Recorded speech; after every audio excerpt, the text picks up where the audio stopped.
तो स्टार्ट करते हैं पार्टनरशिप फाइनल अकाउंट। मैंने आप सबको क्वेश्चन दिया था, ग्रुप में भेजा था, और मैंने ये भी बोला था क्वेश्चन लिख लेना। अगर सब लोगों ने क्वेश्चन लिख लिया हो तो फिर सॉल्व करना स्टार्ट करते हैं, राइट। और जिन लोगों ने नहीं लिखा है, यहाँ पर शो हो रहा है क्वेश्चन लिख लो, ठीक है। तो क्वेश्चन रीड कर रहा हूँ, ध्यान सुनो क्या लिखा हुआ है। Sanjay and Sudhir are partner sharing profit and losses in the ratio of 3:2 ratio. Partnership final account है, मतलब पार्टनर्स को जो भी हमें देना है, 2 पार्टनर या 3 पार्टनर, उनको हमें कैसे देना पड़ेगा, रेशियो में देना पड़ेगा ना, इसलिए यहाँ पर रेशियो दिया 3:2। फिर भी मैं आगे बताऊंगा इसका मतलब। The trial balance of the firm on 31 March 2010 was as follows. Debit balance, credit balance दिया हुआ है, ध्यान से सुनना पूरा फुल कॉन्सेंट्रेशन से।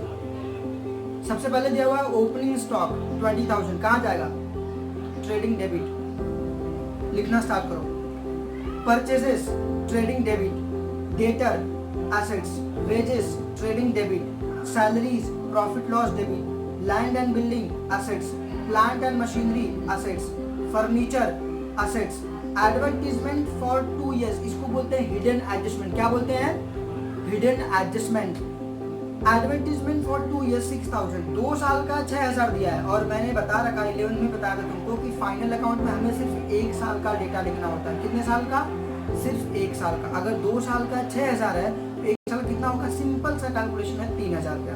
तो अब इस 6,000 में से 3,000 में क्या करना पड़ेगा, माइनस। तो बताओ कौन सी चीज माइनस करते हैं, प्रीपेड। मैंने लिखा के दिया हुआ इंपॉर्टेंट नोट्स में, प्रीपेड हमेशा माइनस करते हैं और आउटस्टैंडिंग हमेशा प्लस करते हैं। तो ये है प्रीपेड एडवर्टाइजमेंट 2 years, यहाँ से माइनस होगा और सेकेंड इफेक्ट जाएगा असेट्स में। मैंने अभी थ्योरेटिकल बताया, जब मैं इसको सॉल्व कराऊंगा तब वापस से अगेन बताऊंगा, जिनको अभी समझ में आया हो तब सीख लेना, ओके।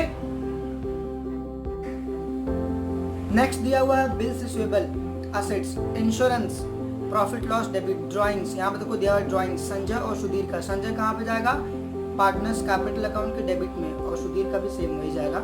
तो दोनों कॉलम में चल, संजय और सुधीर कॉलम में। उसके बाद दिया हुआ cash in hand assets, rent, profit loss के debit, power and fuel trading के डेबिट। याद रखना ड्राइंग के आगे लिख लो PCDR, मतलब partners capital account debit side, ठीक है।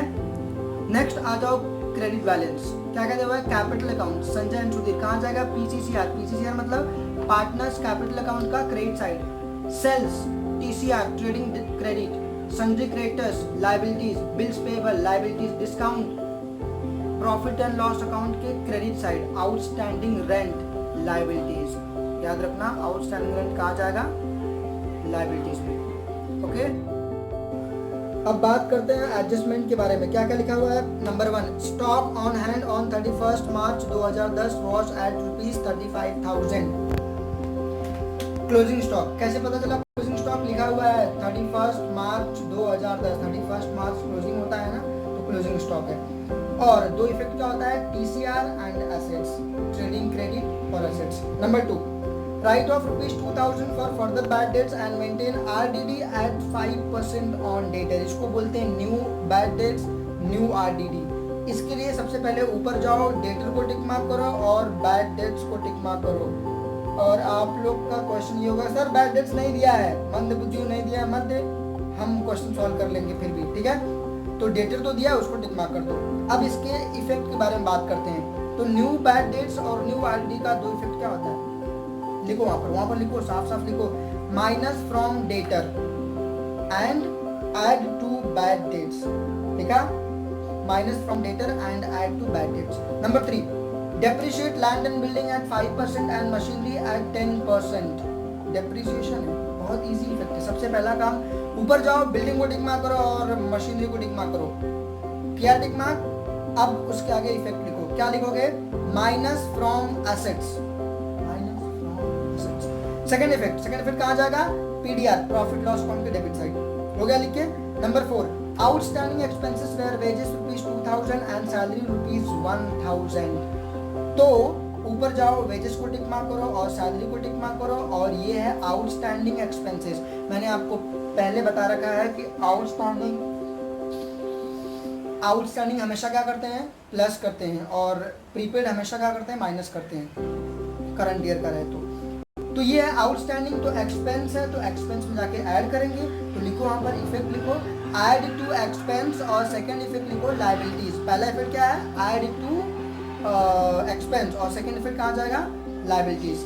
फोर्थ वाला भी हो गया। अब बात करते हैं पांचवा last, credit purchase amounted to ₹4,000 were not recorded in the books of account. ये लिखा हुआ है क्रेडिट परचेज हुआ था जिसको उन लोगों ने रिकॉर्ड करना भूल गए, तो हमारा काम क्या है, रिकॉर्ड करना, मतलब इसको हम बोलेंगे अनरिकॉर्डेड परचेज। क्या बोलेंगे, अनरिकॉर्डेड परचेज। वहां पर मंद बुद्धि लिख के रखो अनरिकॉर्डेड परचेज, राइट। तो इसका दो इफेक्ट क्या होता है, पहला परचेज में ऐड करेंगे, किस में ऐड करेंगे, ऐड टू परचेज, लिखो वहां पर ऐड टू परचेज।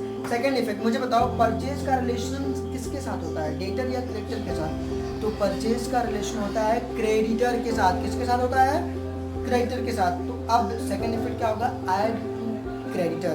पहला इफेक्ट ऐड टू परचेज, दूसरा इफेक्ट ऐड टू क्रेडिटर। ऊपर जाओ, परचेज को भी टिक मार्क करो और क्रेडिटर को भी टिक मार्क करो। क्या आपने ऐसा किया, अगर आपने ऐसा किया तो अब हम इसका सॉल्यूशन करेंगे, देखेंगे। अब बात करते हैं इसके सॉल्यूशन के बारे में। तो याद रखना, पहले पेज पर रहेगा ट्रेडिंग अकाउंट, दूसरे पेज पर रहेगा प्रॉफिट एंड लॉस अकाउंट, तीसरे पेज पर रहेगा आपका पार्टनर्स कैपिटल अकाउंट ओनली 7 से 8 लाइन का। उसके नीचे जो भी जगह बची रहेगी वो रहेगा बैलेंस शीट के लिए। फॉर्मेट फुल फॉर्म में होना चाहिए, और फॉर्मेट में ये भी होना चाहिए, ऐसे पूरा लिखा होना चाहिए, trading account for the year ended 31 March 2010, profit loss account for the year ended 2010, और पार्टनर्स कैपिटल अकाउंट और balance sheet as on 31 March 2010। तो स्टार्ट करते हैं, सॉल्यूशन लिखना स्टार्ट करो। सब लोग मेरे साथ लिखोगे, मतलब मैं जैसे जैसे बोलूँगा वैसे वैसे लिखना, कुछ एक्स्ट्रा नहीं लिखना है, सिर्फ मेरी बातें ध्यान से सुनते जाओ और लिखते जाओ। तो सबसे पहले दिया हुआ है ओपनिंग स्टॉक, कहाँ जाएगा, ट्रेडिंग के डेबिट में। तो जाओ ट्रेडिंग अकाउंट के डेबिट में, वहां पर लिखो to opening stock, outer column 20,000, okay. उसके बाद दिया हुआ परचेजेस, उसी के जस्ट नीचे लिखो टू परचेजेस, और इनर कॉलम में लिखो 30,000। क्यों इनर कॉलम, क्योंकि परचेज को आपने टिक मार्क किया है ना, टिक मार्क। तो इनर कॉलम में लिखो 30,000 और एक लाइन छोड़कर उसको रिजर्व कर दो। रिजर्व मैंने बताया था ना 11 में, ऐसे एक लाइन नीचे छोड़ो और एक लाइन ऐसे वहां पर लाइन मार्क। उसके बाद दिया हुआ है डेटर, कहाँ जाएगा, एसेट्स में। एसेट्स में जाओ, डेटर का पूरा फॉर्मेट लिखो, डेटर का पूरा फॉर्मेट लिखना एसेट में बहुत जरूरी है। तो एसेट्स में जाओ, लिखो डेटर, इनर कॉलम में लिखो 12,000, और उसका पूरा फॉर्मेट ये है, ये जो वहां पर दिख रहा है ना, ये पूरा उसका फॉर्मेट है, ठीक है।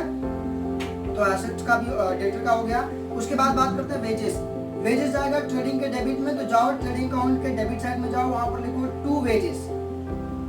परचेज के नीचे एक लाइन छोड़ा है, उसके नीचे लिखना आपको टू वेजेस, और इनर कॉलम में, क्योंकि इसके ऊपर भी क्या है, नीचे एडजस्टमेंट दिया हुआ, तो इनर कॉलम में लिखो 5,000, एक लाइन छोड़ देना। आ जाओ next, salaries, profit loss account में जाओ, प्रॉफिट लॉस अकाउंट में सबसे पहला ऊपर का डेबिट साइड का और क्रेडिट साइड का लाइनें छोड़ देना, ठीक है। अब लिखो दूसरी लाइन में टू सैलरीज, इनर कॉलम में 10,000 रुपीज, एक लाइन नीचे छोड़ देना, क्योंकि यहाँ पर भी एडजस्टमेंट है सैलरीज के ऊपर। उसके बाद लैंड एंड बिल्डिंग, एसेट्स में जाओ, वहां पर लिखो लैंड एंड बिल्डिंग, इसके ऊपर भी एडजस्टमेंट है, तो इसको भी इनर कॉलम में लिख के नीचे एक लाइन छोड़ देना। फर्नीचर, वहीं पर एसेट्स में वहीं पर लिखो फर्नीचर, इनर कॉलम में मत, आउटर कॉलम, क्योंकि इसके ऊपर कोई एडजस्टमेंट नहीं है, तो आउटर कॉलम में लिखो 16,000। एसेट्स में जाओ, वहां पर लिखो फर्नीचर, आउटर कॉलम 16,000। फिर उसके बाद है एडवर्टीजमेंट, कहाँ जाएगा, प्रॉफिट लॉस अकाउंट के डेबिट साइड। तो जाओ प्रॉफिट लॉस अकाउंट के डेबिट साइड, वहां पर लिखो इस प्रकार लिखो, जो मैं यहाँ पे लिखा हूँ, वहां पर लिखो टू एडवर्टीजमेंट, इनर कॉलम में 6,000 माइनस प्रीपेड 3,000, और माइनस करके आउटर कॉलम में 3,000 आएगा। और ये जो 3,000 है, इसका सेकंड इफेक्ट कहाँ जाएगा, मैंने बताया था, कहाँ जाएगा, एसेट्स में। तो जाओ एसेट्स में, वहां पर लिखो, क्या लिखोगे, प्रीपेड एडवर्टीजमेंट, एसेट्स में जाओ, वहां पर लिखो प्रीपेड एडवर्टीजमेंट, आउटर कॉलम में 3,000 लिखा। नेक्स्ट, अगर मैं ज्यादा फास्ट जा रहा हूं तो आप वीडियो को पॉज कर करके लिखा करो। उसके बाद यह बिल्स रिसीवेबल, कहाँ जाएगा, एसेट्स में। एसेट्स में जाओ, वहां पर लिखो bills receivable, outer column 8,000। Insurance, profit loss account के डेबिट साइड में जाओ, वहां पर लिखो to insurance, outer column 2,000। Drawings, PCDR, partners capital account के डेबिट में जाओ, वहां पर लिखो टू ज्वाइंट्स, संजय के कॉलम में 2000 और सुधीर के कॉलम में 3000। याद रखना पार्टनर्स कैपिटल अकाउंट में वो जो अमाउंट का 2 कॉलम है ना, अमाउंट का 2 कॉलम, उसमें अमाउंट नहीं लिखा रहेगा, उसमें नाम लिखा रहेगा संजय एंड सुधीर, इधर भी संजय एंड सुधीर। ओके, उसके बाद कैश इन हैंड कहाँ जाएगा, एसेट्स में जाओ, एसेट्स में वहां पर लिखो cash in hand. Rent profit loss के डेबिट में जाओ, वहां पर लिखो to rent, outer column 10,000 rupees. उसके बाद है पावर एंड फ्यूल, ट्रेडिंग के डेबिट में जाओ, वहां पर लिखो to power and fuel 3000, outer column लिखा। अब बात करते हैं क्रेडिट बैलेंस के बारे में। सबसे पहले दिया हुआ है capital account Sanjay and Sudhir का 40,000 30,000, तो कहाँ जाएगा, पार्टनर्स कैपिटल अकाउंट के credit side. Partners capital account के क्रेडिट साइड में जाओ, मतलब पीसीसीआर में, और वहां पर लिखो बाय बैलेंस ब्रॉट डाउन। क्या लिखोगे, by balance brought down. Sanjay के कॉलम में 40,000 और सुधीर के कॉलम में 30,000। उसके बाद है सेल्स, सेल्स कहाँ जाएगा, टीसीआर, टीसीआर मतलब ट्रेडिंग के क्रेडिट, वहां पर जाओ लिखो बाय सेल्स, आउटर कॉलम 70,000। क्यों आउटर कॉलम, क्योंकि कोई भी एडजस्टमेंट उसके ऊपर नहीं दिया हुआ है, तो जाएगा आउटर कॉलम में। उसके बाद दिया हुआ है सन्ड्री क्रेडिटर, कहाँ जाएगा, लायबिलिटीज में। कहाँ जाएगा, लायबिलिटीज में जाओ, लायबिलिटीज में लिखो सन्ड्री क्रेडिटर्स, आउटर कॉलम 21,000। उसके बाद दिया हुआ बिल्स पेबल, ये भी कहाँ जाएगा, लायबिलिटीज में, तो वहां पर लिख दो लायबिलिटीज में ही bills payable, outer column 20,000। Discount profit and loss account के क्रेडिट साइड, तो जाओ प्रॉफिट लॉस क्रेडिट में, वहां पर लिखो बाय डिस्काउंट 5,000। याद रखना ऊपर से एक लाइन छोड़ देना। उसके बाद है आउटस्टैंडिंग रेंट, ये भी कहाँ जाएगा, लायबिलिटीज में, तो लायबिलिटीज में नहीं जाएगा, हाँ लायबिलिटीज में जाएगा, लायबिलिटीज में जाएगा, तो वहां पर लिख दो आप आउटस्टैंडिंग रेंट 1,500, लायबिलिटीज में जाके लिख दो, लिख दिया। अब बात करते हैं एडजस्टमेंट के बारे में। पहला एडजस्टमेंट है stock on hand on 31 March 2010 was at ₹35,000, दो इफेक्ट टीसीआर और एसेट्स। तो टीसीआर में जाओ, मतलब ट्रेडिंग के क्रेडिट में जाओ, वहाँ पर लिखो by closing stock, outer column 35,000, और एसेट्स में जाओ, वहाँ पर लिखो closing stock, outer column 35,000। Number दूसरा एडजस्टमेंट है write off ₹2,000 for further bad debts and maintain RDD at 5% on debtor. तो new bad debts, new RDD, इसका दो effect, minus from debtor add to bad debts. तो debtor में जाओ, मतलब assets में आपने डेटर लिखा हुआ, वहां पर जाओ, वहां पर नीचे लिखो, देखो यहाँ पर मैं लिख दिया हूँ, वहां पर नीचे लिखो माइनस न्यू बैड डेट्स 2,000, और माइनस करके नीचे लिख दो, कितना बचेगा, डेटर में से अगर 2,000 माइनस करोगे तो बचेगा 10,000। अब जो ये आरडीडी 5% निकालना है ना, ये 10,000 के ऊपर निकलेगा, तो नीचे लिखो माइनस न्यू आरडीडी, तो 10,000 का 5% आएगा 500, तो माइनस कर दो 500, आएगा आपके कॉलम में 9,500। और यही दोनों 2,000 और 500, यही दोनों कहाँ जाएगा, बैड डेट्स में ऐड हो जाएगा। अब जाओ प्रॉफिट एंड लॉस अकाउंट के डेबिट साइड, वहाँ पर देखो बैड डेट्स नहीं दिया हुआ, तो भी हम यहाँ पर देखो मैं ऐसे क्रिएट करेंगे, पहले लिखेंगे टू बैड डेट्स डैश, फिर लिखेंगे नीचे add new bad dates 2,000, add new RDD 500, है ना, और इन दोनों को जोड़ करके फिर नीचे लिखेंगे माइनस ओल्ड आरडीडी। इस क्वेश्चन में ओल्ड आरडीडी नहीं दिया हुआ, ना ही बैड डेट्स दिया हुआ, जो चीज़ नहीं दिया हुआ उसका हम क्या करेंगे, डैश करेंगे, और आउटर कॉलम लिख देंगे 2,500। हो गया ये एडजस्टमेंट। देखो ये एडजस्टमेंट थोड़ा कंफ्यूजन वाला है, बट है बहुत ईजी। बस दो कॉन्सेप्ट याद रखना है कि डेटर में से माइनस करना और बैड डेट्स में प्लस करना। ओके, नंबर तीसरा एडजस्टमेंट है depreciate land and building at rate 5% and machinery at rate 10%। तो क्या करेंगे, एसेट्स में जाओ, वहाँ पर लिखा होगा आपने लैंड एंड बिल्डिंग के नीचे लिखो माइनस डेप्रिसिएशन एट रेट 5%, और लैंड एंड बिल्डिंग का दाम है कुछ 30,000, तो 30,000 का 5% कितना आएगा, 1,500, तो वहाँ पर माइनस करो 1,500, और आउटर कॉलम में लिख दो 28,500, और वहीं पर कहीं पर होगा मशीनरी, उसके नीचे भी लिखो माइनस डेप्रिसिएशन एट रेट 10%, और मशीनरी का कितना अमाउंट है, मशीनरी का अमाउंट है 25,000, तो उसका 10% कितना आएगा 2,500, 2,500 माइनस कर दो 25,000 में से, तो आएगा 22,500, आउटर कॉलम लिख दो। अब यही दोनों चीज़ उठाकर कहाँ लेके जाओगे, प्रॉफिट एंड लॉस अकाउंट के डेबिट साइड में, वहाँ पर जाकर लिखो to depreciation on land and building 1,500 outer column में, और to depreciation on machinery 2,500 outer column में। उसके बाद दिया हुआ है outstanding expenses where wages ₹2,000 and salaries 1000। तो वेजेस मतलब ट्रेडिंग अकाउंट के डेबिट साइड में जाओ, वहाँ पर आपने लिखा होगा वेजेस, उसके नीचे एक लाइन छोड़ा होगा, तो वेजेस में वहाँ पर नीचे लिखो प्लस आउटस्टैंडिंग 2000 और लिख करके ऐड करके आउटर कॉलम में वेजेस का अमाउंट है 5000 प्लस 2000, आउटर कॉलम में कितना जाएगा 7000। और प्रॉफिट लॉस अकाउंट के डेबिट में आओ, वहाँ पर आपने लिखा होगा सैलरी, सैलरी के नीचे लिखो प्लस आउटस्टैंडिंग 1000 और सैलरी का अमाउंट है 10,000, उसमें 1000 ऐड कर दोगे तो हो जाएगा 11,000। और ये दोनों इफेक्ट कहाँ जाएंगे, लाइबिलिटीज में। तो लाइबिलिटीज में जाओ, वहाँ पर लिखो आउटस्टैंडिंग वेजेस आउटर कॉलम में 2000 और उसके नीचे लिखो आउटस्टैंडिंग सैलरी आउटर कॉलम में 1000। लिख दिया। नंबर 5वां और आखिरी adjustment, credit purchase amounted to ₹4000 were not recorded in the books of account. मैंने बता रखा है किसे बोलते हैं अनरिकॉर्डेड परचेज। अनरिकॉर्डेड परचेज का दो इफेक्ट क्या होता है, तो ट्रेडिंग अकाउंट में जाओ, वहाँ पर लिखा होगा आपने टू परचेज, उसके नीचे एक लाइन छोड़ा होगा तो वहाँ पर लिख दो अनरिकॉर्डेड, बस इतना लिख दो अनरिकॉर्डेड। और इनर कॉलम में लिख दो 4000, ऐड करके दोनों को आउटर कॉलम में जाओ।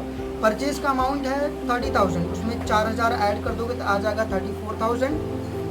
उसके बाद इसका सेकेंड इफेक्ट आएगा ऐड टू क्रेडिटर। तो लाइबिलिटी में जाओ, वहाँ पर आपने लिखा होगा क्रेडिटर, क्या आपने क्रेडिटर के नीचे जगह छोड़ी है, लाइन छोड़ी है, छोड़ा ही होगा, इतना तो अक्ल है ही। उसके नीचे लिखो अनरिकॉर्डेड प्लस अनरिकॉर्डेड परचेज 4000 और आउटर कॉलम में आ जाएगा 25,000, 21,000 प्लस 4000 25,000। इस तरह ये क्वेश्चन हमने सॉल्व कर दिया और ये क्वेश्चन का सॉल्यूशन मुझे व्हाट्सएप पर सेंड कर देना कल शाम तक, ठीक है। कल शाम तक सबका मुझे आ जाती है। ओके, क्वारंटाइन में हम ऐसे ही पढ़ते रहेंगे और ऐसे ही जीते रहेंगे जब तक कोरोना है। तब तक अपना ख्याल रखें, सावधान रहें, सतर्क रहें और ज़िंदा रहें और देखते रहें मुझे यूट्यूब।